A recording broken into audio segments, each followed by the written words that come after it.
সদ্য দাফন করা একটি কবরের পাশে মাটিতে বিছানা পেতে বাচ্চাদের নিয়ে বসে বসে কাঁদছেন এক নারী।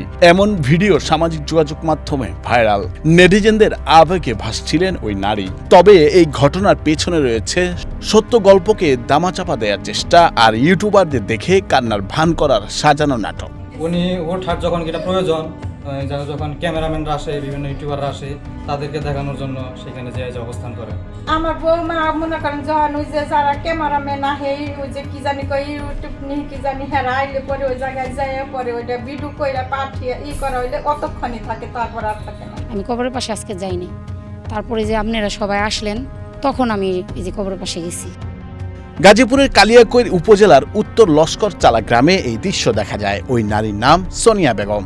সোনিয়া গল্প ছড়িয়েছেন যে শ্বশুর বাড়িতে ঠাঁই না পেয়ে 2 শিশু সন্তানকে নিয়ে স্বামীর কবরের পাশে আশ্রয় নিয়েছেন তিনি। তার অভিযোগ, তার স্বামী সম্প্রতি মারা গিয়েছেন। তার শ্বশুর কফিল উদ্দিন ও শাশুড়ি তাকে বাড়িতে আশ্রয় দিতে রাজি নন। এই ব্যাপারে সুজনের মা জানান, সুজনের চিকিৎসার অবহেলার অভিযোগ মিথ্যা। আক্ষেপ করে কাঁদতে কাঁদতে বলেন, আমার বউ আমাকে কখনো ভালোভাবে মেনে নেয়নি। আমার ছেলে সহজ সরল, সেই সুযোগটাই এই মেয়ে নিয়েছে।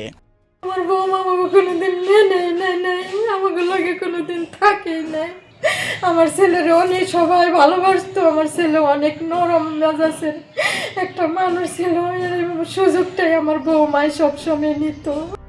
সুজনের ভাইয়ের একই অভিযোগ। সুজন তার স্ত্রীর জন্য আলাদা ঘর করে দেওয়ার পরও ইউটিউবারদের দেখানোর জন্য কবরের পাশে গিয়ে কান্নাকাটির অভিনয় করেন ওই ভাবি। উনি নাটকীয়ভাবে যে কবরস্থানের পাশে যখন ইউটিউবার আসে, তাদেরকে দেখানোর জন্য যে এই কবরস্থানে শুয়ে শুয়ে এই সমস্ত কান্নাকাটির অভিনয় করে করে এগুলো প্রচার করতেছে। সুজনের ভাই আরো দাবি করেন, সঠিক চিকিৎসা না পাওয়ার অভিযোগ পুরোপুরি মিথ্যা।